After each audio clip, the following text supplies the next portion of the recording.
It's been a busy day in the NHL. We have lots of news to cover tonight, including the latest trade talk around the Calgary Flames, as well as the Vancouver Canucks and the Colorado Avalanche. We have a claim today from the NHL waiver wire, a couple of items as well for NHL player safety, and we also have a couple of signings. All that and more coming up next.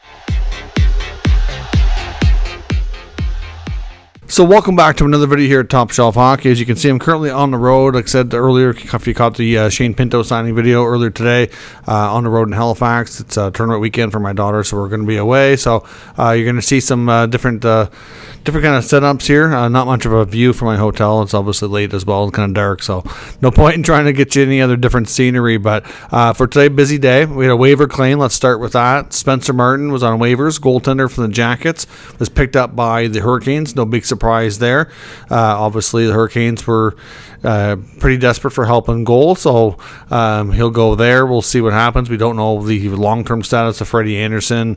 Obviously, they've got a variety of guys there and all battling different things. So Martin should be a good pickup for them, and we'll see. I mean, the Hurricanes are a team that should be higher in the standings, but have had a fair bit of adversity early on. So we'll see if Martin can help out. A couple items from player safety today as well. Liam O'Brien from the Coyotes gets a fine. His fine was for roughing, a little over $2,000. And then we also see Yanni Gourde of the Kraken for their game last night against the Oilers was suspended as well. His was for charging Matthias Ekholm of Edmonton. He gets a 2-game ban. So obviously that'll hurt Seattle, who's been playing really well as of late. They did end up taking the loss to the Oilers, but certainly for the most part still played relatively well. We did have some signings today. As I mentioned, big news in Ottawa. We finally got a Shane Pinto signing. Took a 1-year deal at league minimum, which is really less than we even expected. Expected to be around his qualifying offer, around $875 or so. That still gives him $200 and some thousand in cap space. When Anton Forsberg is ready to come off LTIR, which is probably going to be later into February, they will need to make a move before they can activate him. But otherwise, they have time, which is good. Like I said before in the video earlier, even as much as they're having a bad start to their year and the first half wasn't great, we haven't really seen them. There's been, I can't remember the number of games in the past 2 years. It's only like 20-some games in 2 years out of like 160, where they've actually had their top three centers in the lineup with Stützle, Norris, and Pinto. You throw Ridley Gregg in the mix, who's been a fill-in but done an admirable job as a rookie. They're pretty deep down the middle if they can all stay healthy and play. One of them's likely going to have to move to the wing. Personally, I think it should be Norris because he's more of a shooting mentality. I think he could actually mesh well if you move Pinto into the number 2 spot, but we'll see what the Sens decide to do on that front. But certainly good news there. There's already talk and rumors too about a longer-term extension for Pinto. Work's begun on that because of the nature of his situation. He doesn't have to wait. Normally, when you do a 1-year deal in the offseason, you have to wait until you're into January. But because it's a unique scenario with the status of RFA that he was in the suspension, he can actually sign an extension immediately if he wanted to. So they're already working on it. Likely going to be, I would say, anywhere from 6 to 8 years. We don't know how long that's going to be yet. Still some kinks get worked out. It may not happen immediately, but there's talk from Elliot Friedman that there's already work being done, and it may not be too long before we see it. But you never know. As negotiations go, maybe it drags on a little bit. Might not be a terrible idea for Pinto to hold off, to be honest, because the more he can come back and boost his value, might get push his price up here a little bit. We also saw, like I said, another signing in Washington. Alexei Protas has been a nice revelation for the Caps this year. He gets a 5-year extension. Obviously, a player that they're quite fond of. Obviously, he's been a big help too with younger Russian Ivan Mironishenko. I know he's done a lot of help with him with translating and helping him learn English and things like that. So, pretty good player. Obviously, somebody they feel is a good part of their future. So, a 5-year extension for Protas. And it's not just players getting extensions today. Executives too. Jim Rutherford in Vancouver gets a 3-year extension as team president. So clearly Aquilini there has been happy with the job that JR has done. Him and Alvin have got this team with the tutelage of Rick Talkie behind the bench in much better shape. Obviously they still have some work to do, but they've had a phenomenal first half of the season. I do think their schedule in the second half is tougher, so I'm going to be real curious to see how they hold up. But if they stick with that Lotto line, they're dominating and just mowing down everybody right now. So to me, Rutherford sticking around for a few more years makes a ton of sense. Let them see it through, see how much success they can bring. Obviously, they got some big things to do in Vancouver, including signing Elias Pettersson, hopefully. That's certainly top of their agenda. I think it's fair to say there's some frustration on the Canucks side of things that he has not been wanting to talk about it yet. I think they're antsy to get it done, and he's not ready, and they won't talk until he's ready. So we'll see. But JR sticking around in Vancouver. When it comes to some trades, we might as well stick with Vancouver. There was talk on the Jeff Merrick show, Jeff Merrick and Elliot Friedman, talking about the possibility of the Canucks acquiring a number 2 center. Now, we talked before, it's been no secret that the Canucks want to add a top 6 forward, preferably, at this point, a center makes more sense.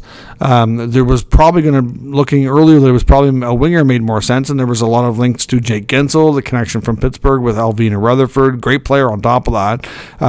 Uncertain future in Pittsburgh, and if they do decide to make a move, he does make sense, and you know what, maybe they go that route. But the fact that they've been playing Miller, Besser, and Pettersson together. Well, normally Miller and Pettersson are both centers, so that does leave you a little thinner down the middle. And if they can add another really good center, that'll just create more depth and just be able to leave that Lotto line together even more, and will probably give them a better chance for success. So Elias Lindholm is the player discussed here by Merrick and Friedman, who really makes a ton of sense too. I mean, there's a lot of connections with Vancouver and Calgary, and we've seen recent deals with Zadorov. Lots of other players have gone back and forth over the last couple of years. At one point, we were calling Calgary the Calgary Canucks because of all the players that went up there, Tanev, Markstrom, etc. So there's a lot of history there. So it does make sense. Like the Flames, to me, it's a matter of time before we see Craig Conroy start to pull the trigger. Lindholm is going to probably bring a pretty good return. I think it's pretty fair to say out of all the Flames, I think there's probably the biggest odds that he moves more than anybody, but we'll see. But Lindholm in Vancouver, to me, would be a phenomenal return. Now, of course, they're going to have to give up some good value for him. I don't know what the asking price is going to be. I'm going to suggest probably a first-round pick, probably a pretty good prospect too. And the Canucks have a bunch. They had a bunch of Swedish kids at the World Junior tournament this past January and December that looked really good. I don't know how high-end of a pro player they're willing to part with, but obviously they're guys that will be, valued by other teams. So we'll see. They get the assets. Lindholm makes sense for them. We'll see if they pull anything off. Difficult to say. Staying with Calgary, though, Noah Hanifin's apparently another player who might stay in Calgary. It's not a given that he gets moved, but it is another intriguing article out there suggesting that he's once again linked to the Coyotes. This is a number of times it's come up that the Coyotes are pursuing the Flames and Hanifin to come to the desert. And there apparently is connections that not only would he go, but he would go on a sign-and trade, so it wouldn't be just a case of him just going for a potential playoff run. Coyotes are not guaranteed playoffs. They're not in a secure spot, but they are in a mix. Hard to say if they get in or not, but Noah Hanifin in Arizona would be interesting for sure. I mean, you would think given their arena situation, they might have trouble attracting a higher name on a longer-term deal, but Hanifin's likely going to get himself paid handsomely one way or another, whether it's Calgary, Arizona, or anywhere else. I know the most recent reports we've heard from a lot of the insiders were suggesting that there was a good chance that the Flames and Hanifin will get a deal done. He might be the most likely between him, Tanev, and Lindholm to stay. Obviously, the Flames are going to likely move a goalie too, but at this point, it's not a given exactly if it's Markstrom or Vladar, and if so, when that happens. So we will see where that goes. But Hanifin to the Coyotes, intriguing. I think it's probably less likely, but it could happen. Also know the future for Marc-Andre Fleury has been questioned lately by a lot of NHL reporters. Just wondering if the longtime veteran who just moved into second place all-time on goalie wins would actually have interest in moving on for the playoffs. At this point in the season, looks like the Minnesota Wild are going to have a tough time getting in. Things haven't gone well. Captain Jared Spurgeon is out for the season now. Things have gone from bad to worse there. So, of course, Fleury controls everything, so we don't know. But I know one team, which is a big rival of Minnesota, but obviously this year not as much because of the difference in standings, but the Avalanche are definitely looking for goaltending help. We saw Chris McFarland, the GM of the Avs, do an interview with Daily Faceoff's Frank Saravalli and confirm that they definitely want to add goaltending depth. Obviously, they lost Pavel Francouz for the season, and they've certainly had question marks there. They know what it's like to go deep and win the Stanley Cup, and they need more help between the pipes. Clearly, Georgiev can't play as much as he has. It's not great for him. So there is some speculation wondering if Marc-Andre Fleury, would he want to go to a division rival? Like I said, he has a full no-move clause, controls all the cards here.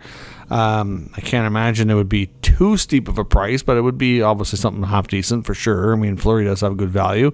His contract's not huge, so if Minnesota were to retain a little bit too, it wouldn't be that difficult for a team, Avalanche or anybody else for that matter, to pull off a deal.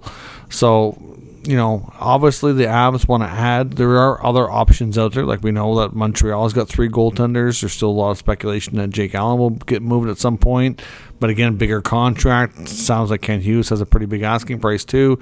That might not be, the most vital. Then you got, at some point Detroit might move a goalie, but if they're continuing to win and be in the playoff hunt, they may not want to. But obviously they have Husso, Reimer, and Lyon. I think Reimer would be the main one that would be available. I don't know if the Avalanche would want to go there. Of course, we saw Spencer Martin get picked up today by the Hurricanes, so he's could become available later in the season. Again, though, that's a possibility, depending on how long they want to wait. Of course, we know John Gibson, his name has been mentioned too. I don't know that the Avalanche would want to go anybody that much term. Fleury, to me, makes a ton of sense because of the short-term contract. It wouldn't be a long, huge commitment. But obviously he's good in a tandem. He's good as a starter. Could provide a lot of experience, a lot of value there for the Avalanche. So no guarantee that he wants to go. But we now know for sure that they're in the goalie market. They're a team that we can count on with the Kings and, with other teams, that we like. Well, the Hurricanes might be back in it. They're picked up a goalie today, but that may not be the long-term play. We don't know about the Maple Leafs because there's still question marks. Is Samsonov going to hold up? We don't know. Are the Oilers going to want more depth? They're going to run with Pickard as the backup. Like, lots of question marks about some of these top teams for sure. And Fleury could be a good fit in a variety of places. I think anybody would be happy to have him.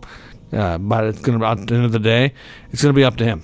So we'll see where that goes. But certainly the Avalanche, certainly a player in the goaltending market. And there is some question marks around talking to division rival Minnesota about a potential Fleury pickup. So we'll see. Obviously, that's all of our news and notes here for today. As I mentioned before, I do have a couple of videos coming to the channel this weekend that were recorded before I head out on this trip. So they'll likely see those over the next 24 to 36 hours or so, and we'll go from there. But that's all your news for now. So lots of comments down below. I know what you think. All the news of the day has been a busy day. Some signings. Like I said, we got obviously Pinto Protas, some player safety notes as well, a waiver claim, and some more rumors. So let me know your thoughts on today's news. We'll talk about it further. If you're new to the channel, make sure you subscribe, stick around so you don't miss anything, and I'll catch you next time.